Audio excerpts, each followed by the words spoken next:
Já voltei. Correção de português, a sequência é a mesma, tá? É a 019. Só que a gente tinha feito de matemática e agora a gente vai fazer de português, que tá... Tem muita interpretação de texto, tá? Então, as atividades propostas durante essa quarentena é que vocês leiam e escrevam bastante. Por isso, então, que tá vindo bastante texto, bastante interpretação. Vamos lá.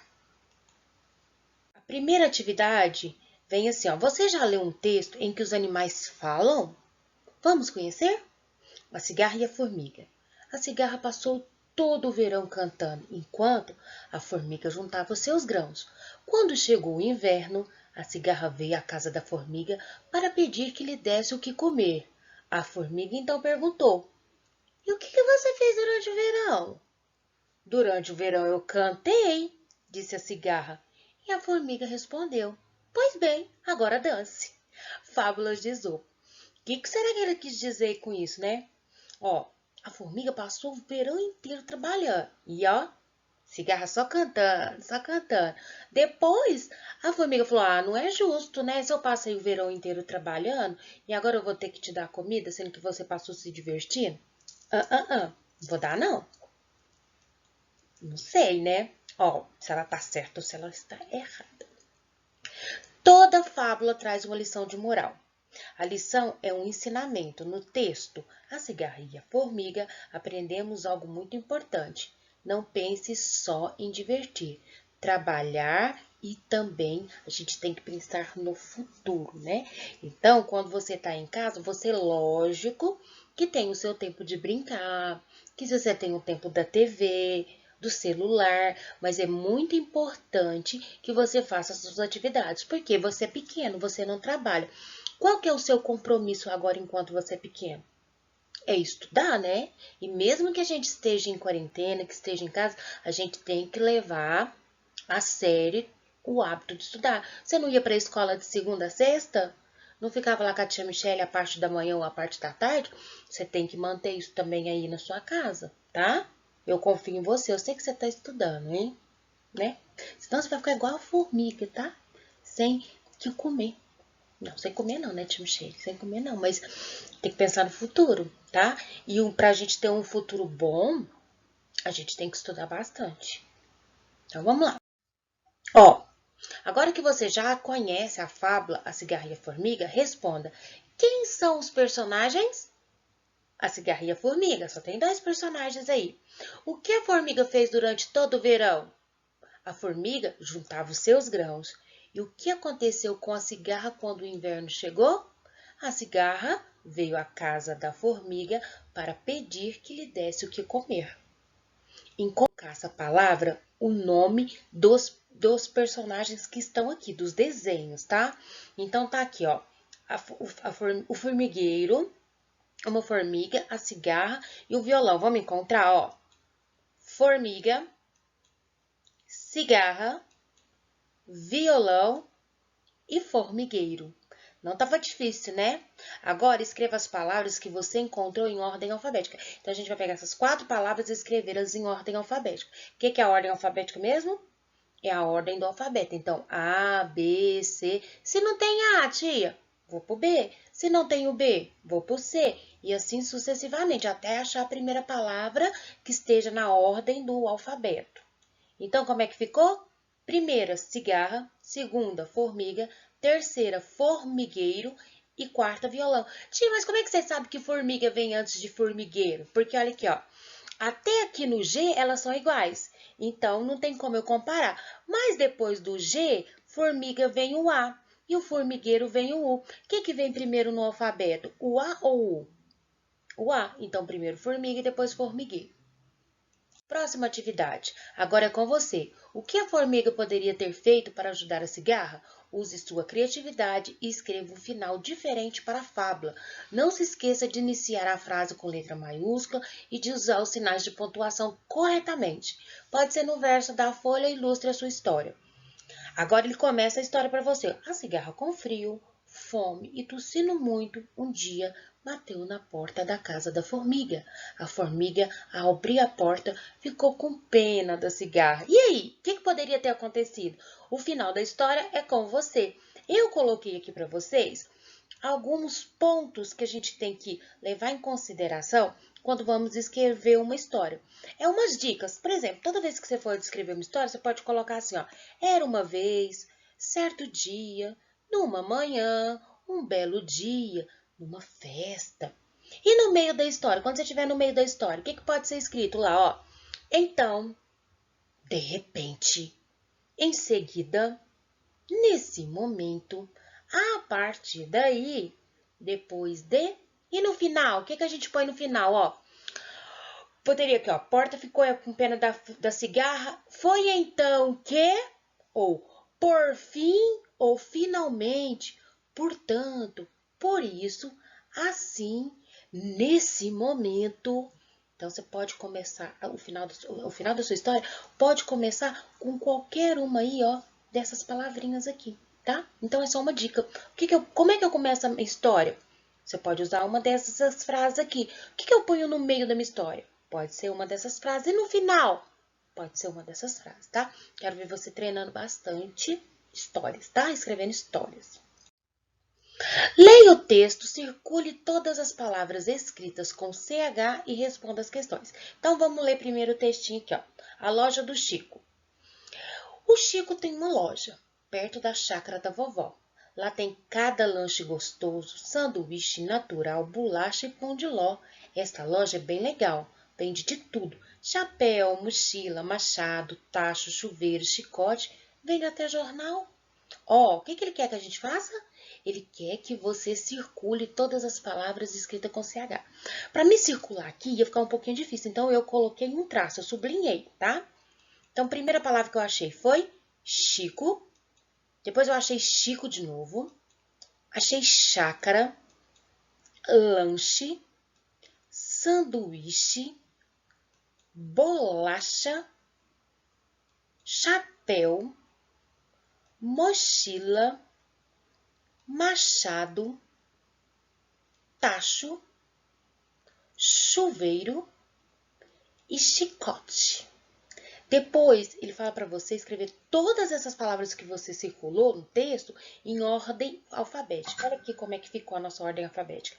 Número 1, bolacha. Número 2, chácara. Número 3, chapéu. Número 4, Chico. Número 5, chicote. 6, chuveiro. 7, lanche.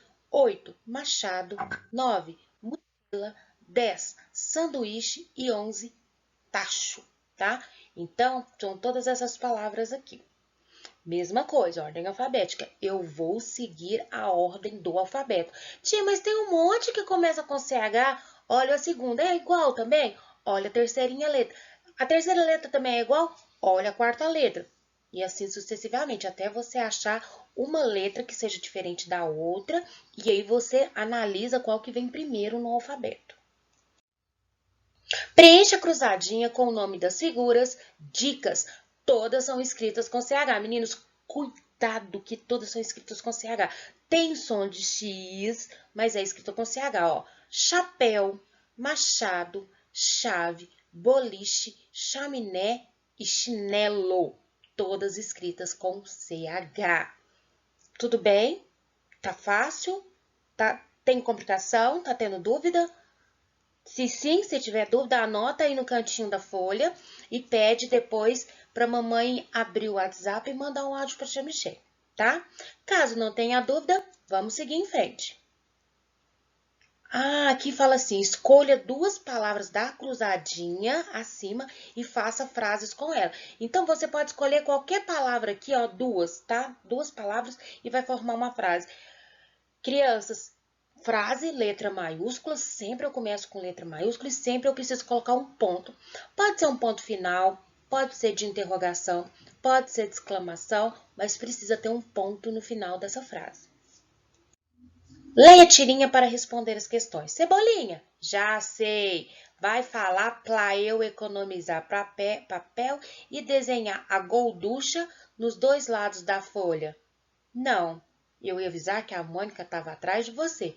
Mas já que tocou no assunto... E aí, gente? Por que o Cebolinha apanhou da Mônica? Porque são grandes amigos?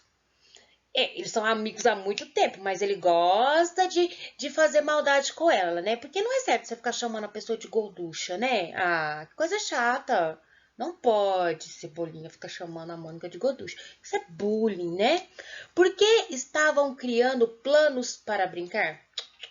Não era plano para brincar, não. Ele só queria fazer maldade mesmo com a Mônica, né? Por que Cebolinha desenhou a Mônica chamando-a de gorducha? Eu acho que é essa. Parece que é essa, hein? Todas as alternativas estão corretas? Não estão. Então, a nossa resposta é a C. Olha, nós estávamos certos. Onde geralmente podemos encontrar uma tirinha como essa? Gente, onde que a gente costuma ler lá na sala de aula tirinhas como essa, historinhas assim? Onde que é? Livro de receita? Livro de receita para fazer coisa gostosa para comer. Na caixa de Ai, faltou alguma coisa aqui. De remédios. Na caixa de remédios? Não. Ah, não. Na caixa de remédio é AD. Na caixa de rem. Não sei o que isso quis dizer com isso. No gibi? Sim, tia Michele. No gibi. As histórias em quadrinho ficam no gibi. No dicionário? Não. No dicionário são as palavras de sinônimos. Você lembra que a gente falou? Sinônimos são palavras que tenham o mesmo significados ou semelhantes, parecidas. No dicionário a gente encontra isso. Na caixa de remédio? Não. Na caixa de remédio a gente encontra bula de remédio. Inclusive, criança não pode mexer na caixa de remédios, tá bom? Então, a nossa resposta é gibi. Um aviso é uma informação, um comunicado de uma pessoa para outra. Leia o aviso embaixo. Então, aqui é um recado. Os recados são rápidos, né? A gente não gasta muitas palavras para poder dar um recado, porque é um comunicado rápido, urgente. Então, vamos ver o que é esse recado aqui. Senhores e senhoras usuários do transporte coletivo. Então, se destina a quem? Transporte coletivo se destina às pessoas que andam de ônibus, tá? Estamos enfrentando uma pandemia mundial e precisamos da colaboração de toda a população. Por isso, pedimos que todos os usuários do transporte público de Uberaba façam uso de máscaras para evitar a transmissão do vírus Covid-19, conhecido como coronavírus. Contamos com a sua colaboração. Prefeitura Municipal de Uberaba, 31/5/2020. Crianças, alunos do terceiro ano, quem mandou esse recado, essa informação, esse aviso aí para nós foi a Prefeitura de Uberaba. Ele fala assim que a partir do dia 31/5 não poderão mais andar de ônibus quem não estiver usando a máscara de proteção, porque a máscara é importante para nos proteger contra o Covid, o vírus, né? O coronavírus. Vamos ver, então, o que eles nos pedem. Então, todas as informações que o texto nos pedir, a gente tem que tirar aqui, ó, desse aviso, dessa informação. Marque com o X a alternativa que informa a ideia central do texto. Letra A. Esclarecer a população sobre a importância de ficar em casa durante a pandemia. Isso é muito importante, mas o texto, esse aviso, não é sobre isso. Letra B. Conscientizar os usuários do transporte coletivo sobre a importância do uso de máscara no período da pandemia. Faz sentido, porque lá não fala de transporte coletivo, não fala sobre o uso das máscaras. Então, pode ser que seja essa a resposta. Então, já vamos deixar ela mais ou menos aí marcada. Letra C. Sensibilizar a população sobre a importância de doação das máscaras para as pessoas mais carentes?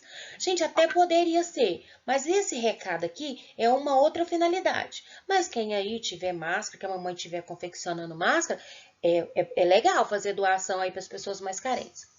Letra D. Não fazer o uso das máscaras dentro do transporte coletivo? Não, é exatamente ao contrário. A gente tem que fazer o uso das máscaras dentro do transporte coletivo. Resposta correta B. Conscientizar as pessoas que usam o transporte, que é o ônibus, a importância de usar máscara de proteção. 4.2. O aviso é destinado aos moradores de qual cidade? Está perguntando a cidade. Ele fala assim, o aviso é destinado à população do Brasil. O Brasil é nosso país, então não é. O aviso destina-se à população de Minas Gerais. Minas Gerais é o nosso estado, então não é.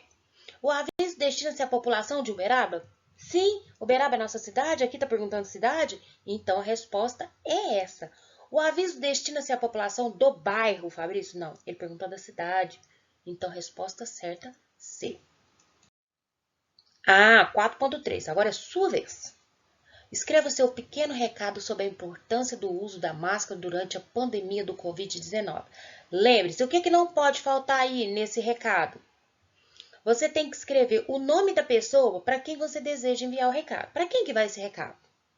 2. Você deve escrever o recado. Qual que é a mensagem que você quer passar? 3. Você assina o recado escrevendo o seu nome e também a data. Eu fiz só um modelinho bem simples aqui, que não é para ser copiado do meu, não. Você vai formar o seu próprio. É só para você ter uma ideinha de como é que vai ser, ó. Primeiro eu coloquei, para quem que é esse recado? Para todos os alunos do terceiro ano. Qual que é o recado, professora? Para não deixar essa doença se espalhar, use a máscara. Você assina o recado, tia Michele, o meu nome, e escreve a data, 2/7/2020. Tá certo? Então, vamos lá. Meninas, aqui ele fala para vocês sobre a carta, né? Que a carta é uma forma de comunicação escrita, diferente do bilhetinho, porque o bilhete a gente escreveu, vocês lembram que eu falei? Bilhete é um recado pequeno, é algo que é rápido. A carta não. A carta você pode expandir, você pode falar mais sobre o assunto. Mas assim também, como o bilhete, a carta também precisa ter alguns requisitos. Por exemplo, alguns elementos. Ela tem que ter o local, tem que ter a data, a quem se destina, a saudação, a mensagem, que é o assunto, a despedida e o remetente, que é quem enviou essa carta. Na próxima página, nós teremos um exemplo de como que é uma carta. Aqui. Rapidópolis, 23 de maio. Poeta, fiquei muito comovida com a sua carta. Felpo querido, eu gosto de orelhas diferentes.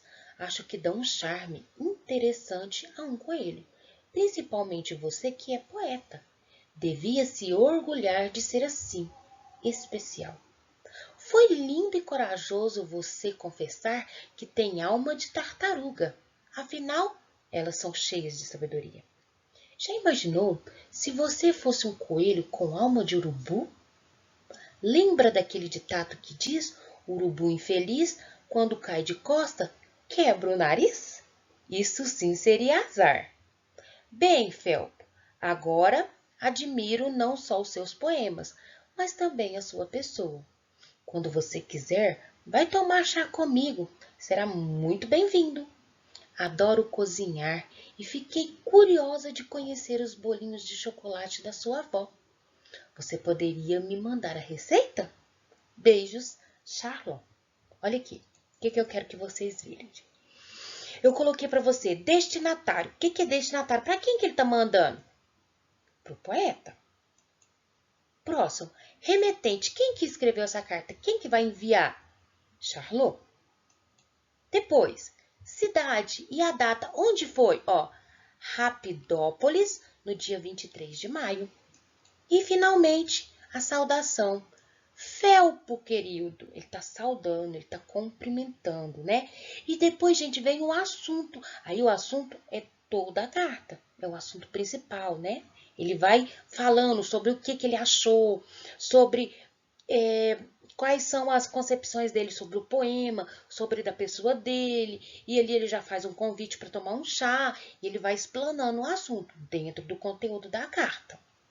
E agora vamos às respostas, porque as respostas você vai precisar ter bastante atenção sobre esses itens que eu coloquei para você aqui de vermelho, ó. Cidade, data, destinatária, saudação e o remetente. Vamos lá? E a despedida, esqueci de falar da despedida. Ele fala, ó, beijos. Letra A. Quem é o poeta a quem a carta se destina? Quem que é o destinatário? Poeta Felpo, né? Que lá é o coelho, né? Quem é o remetente da carta? Charlotte. Qual é o espaço, cidade e o tempo, data na qual a remetente escreveu a carta? Rapidópolis, no dia 23 de maio. Qual foi a saudação por Charlotte para se dirigir a Felpo? Felpo, querido. Falta um D aqui, gente. Arruma aí no seu, tá? Felpo, querido. Qual é o assunto principal da carta? Os poemas escritos por Felpo. Próxima, 5.1. Retire do texto da carta a cartinha que a gente leu. E escreva a seguir. uma frase interrogativa. O que é interrogativa? É a que tem um ponto de interrogação, onde indica uma pergunta. E qual que é que tem lá? Você poderia me mandar a receita? É uma pergunta. Então, tem uma frase, tem um ponto de interrogação nesta frase. 2 substantivos próprios. Lembrando que substantivo próprio é aquele que dá um nome a pessoas, animais, cidades, etc. Eu coloquei também, gente, que substantivo próprio indica também seres, países, estado e sendo grafado com letra maiúscula, tá? Então, aqui, ó, Rapidópolis é o nome da cidade, olha aqui, letra maiúscula, então é um substantivo próprio. Charlot é o nome, olha aqui, substantivo próprio, letra maiúscula, tá? E aí ela finaliza a atividade assim, ó. Sabendo que o gênero textual carta possui características obrigatórias, siga as estruturas abaixo e escreva uma carta para a Secretaria de Educação de Uberaba, contando como tem sido os seus dias de estudante longe da escola. Gente, como é que está sendo aí o seu dia de estudante? O que você anda fazendo na sua casa? Como você anda estudando? Tá? Como que você está corrigindo as suas tarefas? Conta lá para a Secretaria de Educação, conta como é que está sendo, o que você está fazendo. E aí não se esqueça da pontuação, da letra maiúscula no início das frases e em substantivo próprio. Eu coloquei para você aqui, ó, para onde você vai enviar. Quem que é o destinatário? Secretaria de Educação. Quem que é o remetente? Aí você vai colocar o seu nome, a sua série. Qual que é a série que você faz lá? Terceiro ano A, terceiro ano B? E o nome da sua escola. Então, você vai, por exemplo, se eu fosse escrever e eu fosse aluna, eu ia colocar assim, ó. Michele Silva Alvarenga, do terceiro ano, A, B, Escola Municipal Uberaba. E aí, eu coloquei para você o endereço. Essa mesma proposta, eu também enviei lá no nosso grupo de WhatsApp, tá? Mandei lá para papai, para mãe, para que eles te dêem uma mão aí na hora de você escrever sua carta. Tá, meninos? As atividades de português são essas. Depois eu vou passar uma atividade que está no livro de português, que ela é bem condizente com essas atividades aí, só para você ir treinando mais, tá? E eu volto de novo. Eu sempre volto, né? E eu volto de novo com Geografia, História e Ciência. Até daqui a pouco.